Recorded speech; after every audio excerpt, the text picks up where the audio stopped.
You know, from the father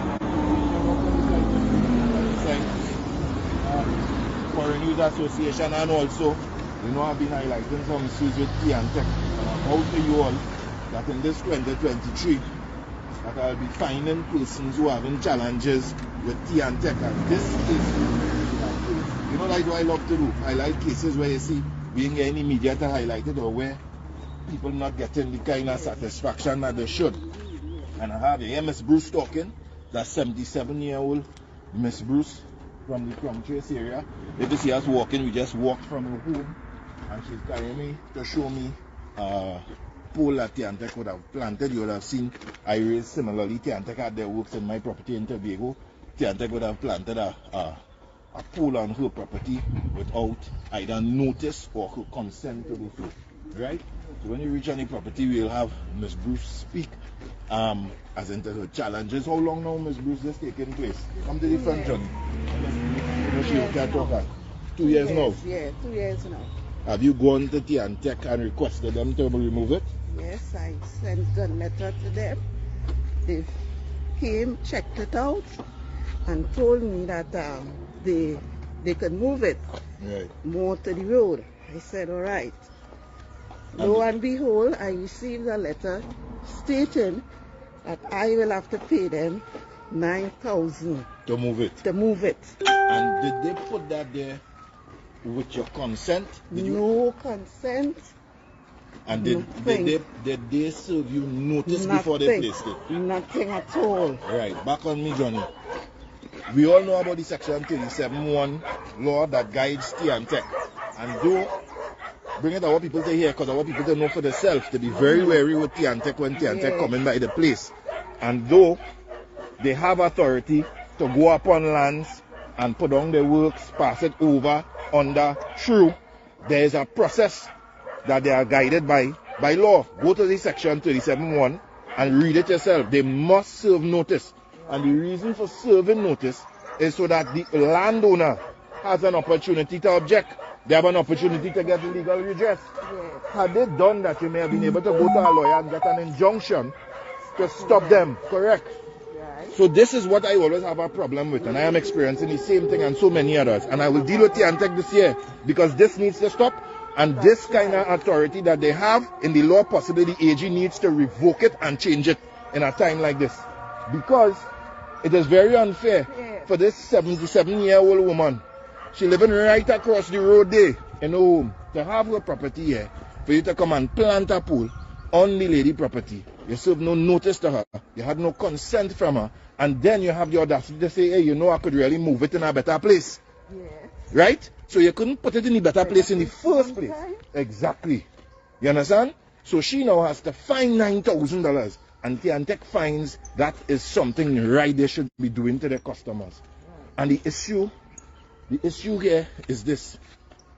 When this is being placed there, it is to service and sell current to other people.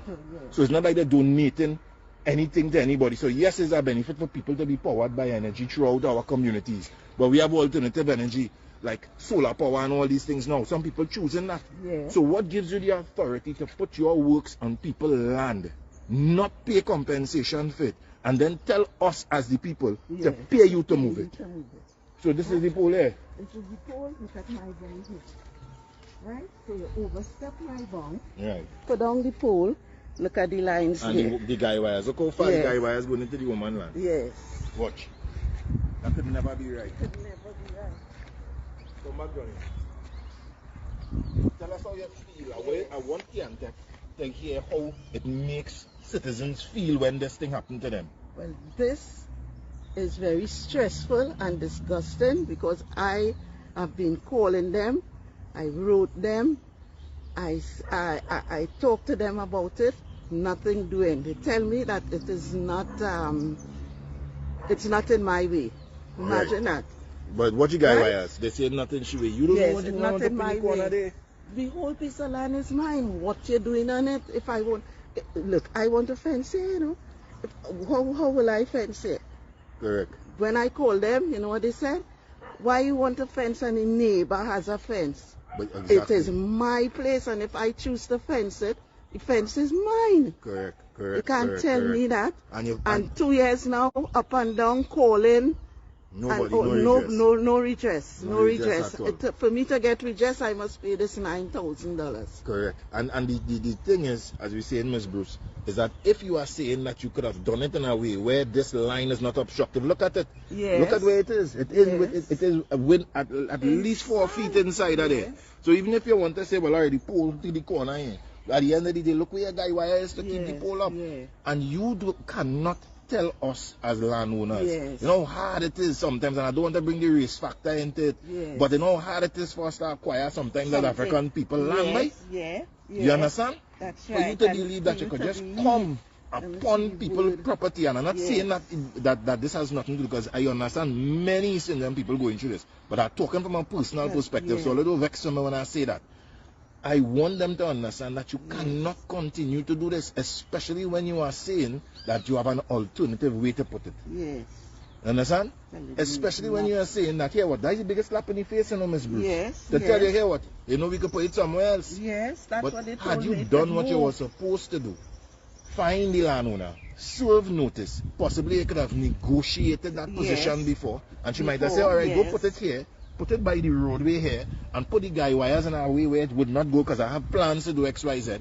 But no, T&Tec has adopted a practice where, because the Section 37(1) told them they could go up on lands, they have not done it in the way Section 37(1) has stipulated. And I'm calling on the general manager to address this. Right now in Cuba, telling people there's a dangerous line running through my property and 4 other lots. That anytime somebody lift any electrical rod or anything within their bong and come into contact and die, I'm calling for the board to be disciplined, I'm calling for the minister to be disciplined, and I'm calling for the general manager also, even though me and he just go down good, to be disciplined also. It has nothing to do with no friend, it has nothing to do with nothing with this. Right is right, wrong is wrong. And if he upset with me for that, well then so hard to be it. Because we cannot allow these things like dangerous lines to be running to people's lots, and then we posting that T&Tec supply and a safe electricity supply. We cannot allow pensioners like this. You telling a pensioner to have to find now $9,000 to fix something you could have. Correct. Yes. And you know what? Look at this. Where this pole is. And the pass, and look at these people lying there. That's the pass over my property. I was filling here with dirt, and when the guy came, you know, he raised the truck. You know, he had to go back. He said, gosh, I will throw down the line. Is this right? These lines have no right running through my place. You understand? So you can't even get the truck. Let it run in the road. Let it run out here. You understand? So I will have to fence my place with line running here. Why, if they could have put it, so why they couldn't put it outside? Well, this is what he said. Out here. That's what I'm saying. What was he need to put it there? Put it there. Instead of putting it here. Yes. You understand? Yeah. I really can't understand. It's not deemed to be a nuisance. Yeah, that is it. That is the domination. Yeah, it's not a nuisance to me. You put a pole in my land with lines and telling me it's not a nuisance to me. You see, they just continue to use nuisance because nuisance is a legal jargon. You understand? Yeah. But however, they often forget to see the other part that is written in the act as well, and I think that is the part that needs to be challenged, where it stops the owner from use of their land, utilizing the land. Is it, yes. So if you want to be technical with nuisance and what a nuisance constitutes, which I know because I do law, long and short of the story, what about the use of people's land? Right. And the thing that is upsetting to me, we have a RIC, right? Oh, waste of time. But like what she said, waste of time. I called them as a matter of fact, and the T&Tec reply said yes. Oh, well, that's a legal matter now. Correct.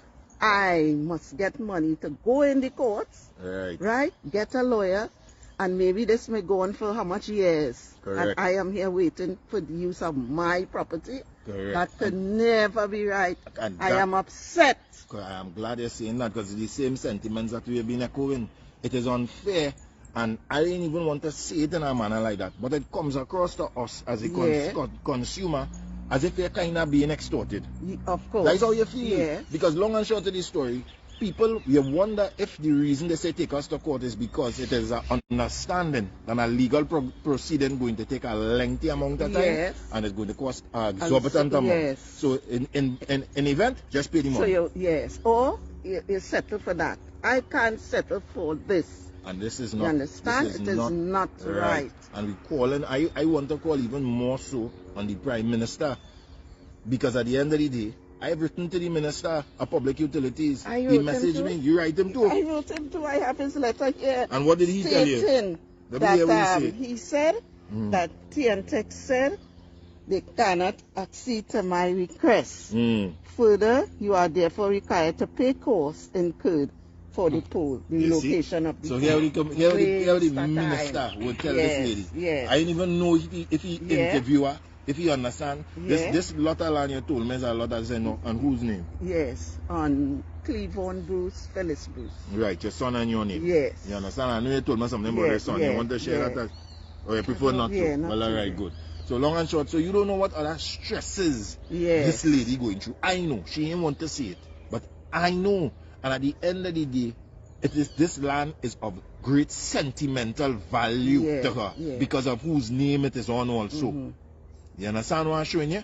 And yet, however, the minister would write a letter and say, well, all right, T&Tec say XYZ. So what sense? When you write RIC, T&Tec say XYZ. So what is your purpose and your function with utilities? You have no redress. That is it. In 2018, 2019, Illinois is a research monster.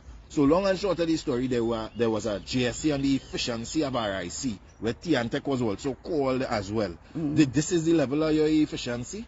Now that you have no teeth. And one thing I want people to know, and I'm asking the RIC and T&Tec this, the Joint Select Committee of that year had asked you all to make sure that within 6 to 7 months there were certain laws that needed to be passed before the increase of rates, because it will cause people to scrutinize RIC and scrutinize T&Tec. Were those laws passed? Because I think those laws, I haven't seen it in depth, but I believe those laws had to deal with the regulatory powers of the RIC to really regulate these utilities. Because if you are the only form of redress for us, the consumer, and you can't do nothing, then consumer affairs like that don't make sense. It's just like all wasting with time then. And that is it. We must, as a people, have some way that we can stand or have true representations against public utilities, all of them. Whether it be Digicel, TSCT, whether it be T&Tec, whether it be WASA, we must be able to have some play that we can get reasonable redress.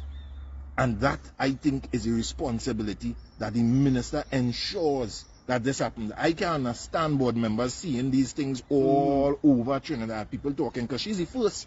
But when I carry all there's some people who die on some of their lines, because this year that is how we have to fight back as a people. They expect us to go to court and spend money. But long and short of the story, what if you don't have? You have to settle for this?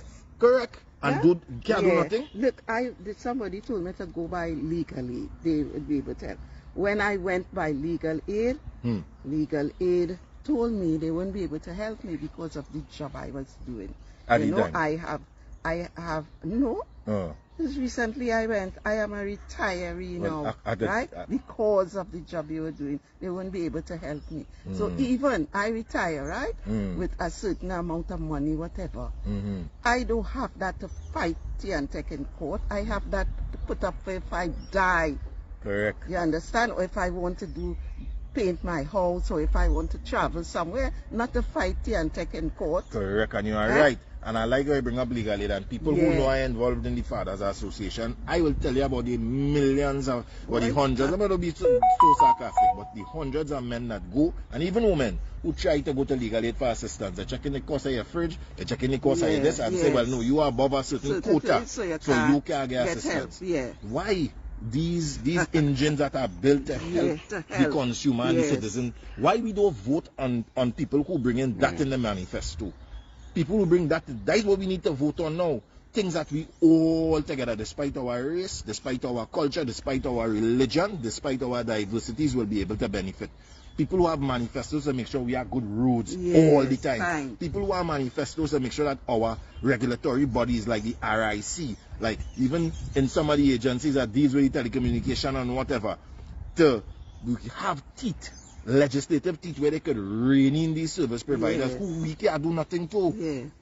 And if we don't have government and a cabinet who sees the significance and a parliament who sees the significance, both the government and the opposition, to table this type of legislation in this way, then we ain't making sense.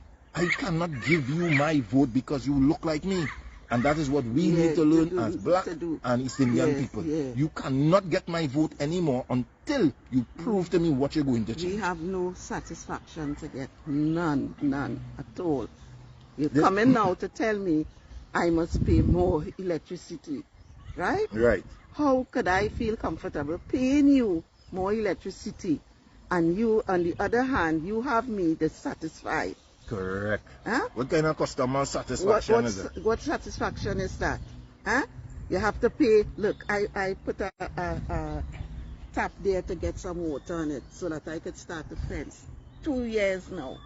Is that right? You apply for water, you have to wait for 2 years, and then you're going to come to tell me that I must pay you more money to move what to you move put a in. pole to water for water and all those things, and I have no satisfaction to get from you. Correct. This isn't right, man. Correct. And the thing is, why you are increasing the rates? Because they're running into deficit or they realize they're losing. But, but then you have a management problem. Fire managers. Don't raise rates on us.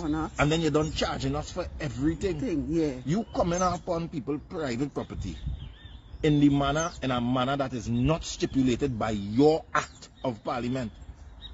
And there are multiple stories, and I will highlight them because they thought it's only I was saying they came upon the property I talking about without serving notice. But I have a next one. And unless a warning all you know, T&Tec, unless all they address this practice and address all of us, I will expose the numbers of people you have participated where you have conducted this mal and bad practice upon. For years you all have done it, and you know you are cocoa in the sun. So at the end of the day, this must be addressed, and I am calling on the AG too. It is time for the reformation of the act. You cannot, you raising rates. So imagine that. You are going to raise rates on all your customers that you supply current to. And you're utilizing other landowners one for free. They're not paying compensation. They're not paying rent. You're not paying us. So you charging us more current, and you have your works upon we land. On my land. On my land. How, in which world that is reasonable and fair? And a minister would say nothing about it. Which world? Which world? Which one? I say, I do business who's not minister and who I know and whom I know. The right thing is the right thing. If you can't do the work, walk away. If you can't do the work, walk away. What about the poor people who don't have the money to move it, to go to a lawyer, and you have to settle for this? You must settle for this in your property. Could never if I have to fence my place, I must fence it with T&Tec pole and lines and wire. No way. And I appreciate that, because if she only leave it there, the first thing they will say it was there, and by way of leaving it there, it means she consented for it to be there. And who's that a legal jargon to tie up people who don't know better? That is the nastiest thing than a big conglomerate, a monopoly, because them is the monopoly of energy in this country, could do to the citizens that build you to where you are. You didn't build yourself. We build you to where you are. You charging us and we supporting you is who build you to where you were. And this is why we need alternative. And people know that is why in the foreign use industry, you know, as the vice president of TADA as well, that is why we fight for hybrid and electric. So it must have alternative. You mustn't squeeze us to force us to take CNG. And we possibly need alternative here. So imagine if she decides she wants solar power. And she wants to pay for solar power one lump sum of money so she never have to pay current. What authority you have to have your works here going forward? If you want to have your works, this needs to be changed. If they want to have their works and it is a necessity to be upon our land, they need to pay us. And you want to bet they will hardly ever bring their works up on people land. They will do it the way they tell us that they could do it after. Imagine in Tobago they charge me $30,000 to move some guy wires like this.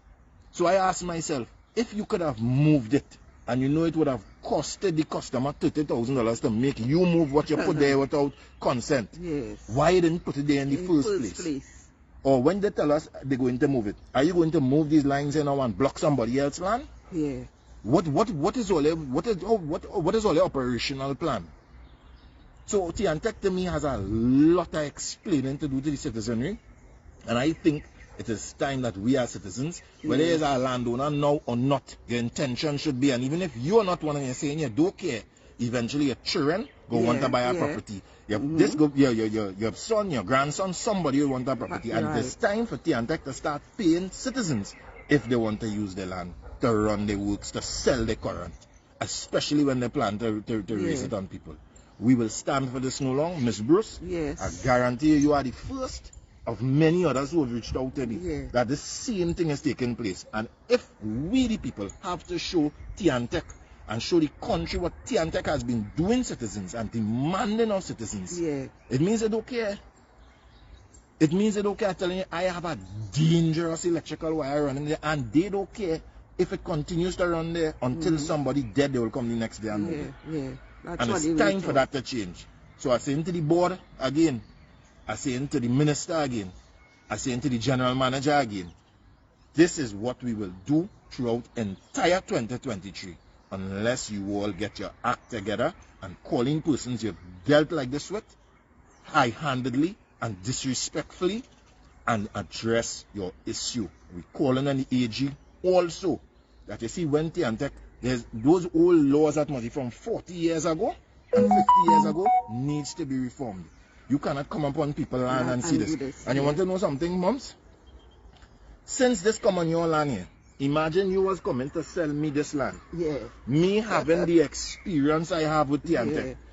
No matter what you ask me for, the first thing I go and say, Mom, how much I tell you to move this? 10,000. So if you wanted to sell your property for 400 or 500,000, you know what you ought to do? You ought to deduct 10,000 because I'm not buying it unless that move. So T&Tec now has made their works a burden, a financial burden and a devaluation to people's properties. That's right. And that could never be fair. Right. That could have never been the intent of Parliament, because in the section 37(2), that is why they put that removal section, so that T&Tec would use that with caution before they go on people's land, because they are supposed to bear the cost according to section 37(2) once it creates a nuisance or causes the landowner to use of their land. So in these letters they're writing us, they're talking about nuisance, because they know it's a legal jargon and a legal debate to go to court. But I'm asking the RIC also, what about them causing us to lose our use of land? That is straightforward. That is straightforward. You understand? So I would like to have these questions answered. And only go and watch that Joint Select Committee RIC report. Ms. Bruce, I'll send it to you. Because there's a number of things that the Joint Select Committee had recommended, even to the RIC. I wouldn't put it out publicly, but I hope they got them in order also. It had too much information out there for it to not adhere to what we're saying. And we are going to take this to the full distance. It's enough of us. Ms. Bruce is number one. I look at, if this was sporting land and the government want to use it, I have to move from it, you know. If I don't move, they're breaking down my things, putting me out. So what is this? They could just come upon your land and do what they want. No notice, as stipulated by section 37(1). No consent from the landowner. You put it there and then have the audacity to charge the lady. 2 years now the woman fighting with T&Tec. Longer than me. 2 years. Writing letters. Nothing being done. This is another year, a year start already, 23. Could Must never I be be up and down, going here, that, to there, and go by this one, go by that one? Is this right for me at 77? I am disgusted. Am I to drop down? Miss Bruce, I gave him a commitment. For years I fight anything like this. I fight it when I come to fathers, I fight it when I come to motor car. If they dislike me because of this, I fight in anything that I find is injustice upon citizenry. And I gave him a commitment. Win, lose or draw, we will highlight these scenarios. Because they feel they want to carry me down that court road. But long and short of the story, the court of public opinion will deal with them. Because we just put the government in power. So if this government don't want to correct it, and we get one to bring the government, 2 years are far away. You understand? Yeah. Because that is what we're looking for. That next election coming for, we're looking for governments who bring in manifestos that they will address the real issues of the people. There are no race voting here at all again. Yes. Have none, and I will empower people to look against that. We want to see a manifesto to know that, watch me when I driving down the road, there's not no pothole I hitting every minute. You know how much pothole I is beating? Yes. All I just fix I must bring my rim and drop it for all here. You understand? We must fight or elect governments that give these regulatory bodies teeth to rein in these public utilities. Yes. You just can't come and just say, well, all right, I'm raising the bill on your head for this. Yeah. Hey, what, I'm removing this cable station and you have to pay the same bill. Yeah. And all the times, these consumer complaints authorities are toothless. They don't have no power. No, yes, it none. has mediation, it has this and that and all kind of fanciful things. But for them to really represent the citizens, even if they may want to, they do not give them the legislative power. So we are asking that if this government can do it, and another one willing to, well, what we going to do? So Trinidad and Tobago, Miss Bruce, you have anything finally you want to say to T&Tec before we go? I want them to come and move their property, their pole off of my property, please, so that I can have access to do what I want to do. Correct. That is your constitutional right to enjoy the use of your land. You should know that. Yes. If you're on the legal team at T&Tec, you should know that. It's the AG, you have to know that. Because I'm going to be writing to you too, because you had to do something. This cannot continue. T&Tec has abused the Section 37(1) law that has been given to them, that they should have dealt with more responsibly, and we no longer could take it. Yeah. So Trinidad, we're looking to go now. Miss Bruce has been on her legs for quite a while, and you could see her age. So, thank you.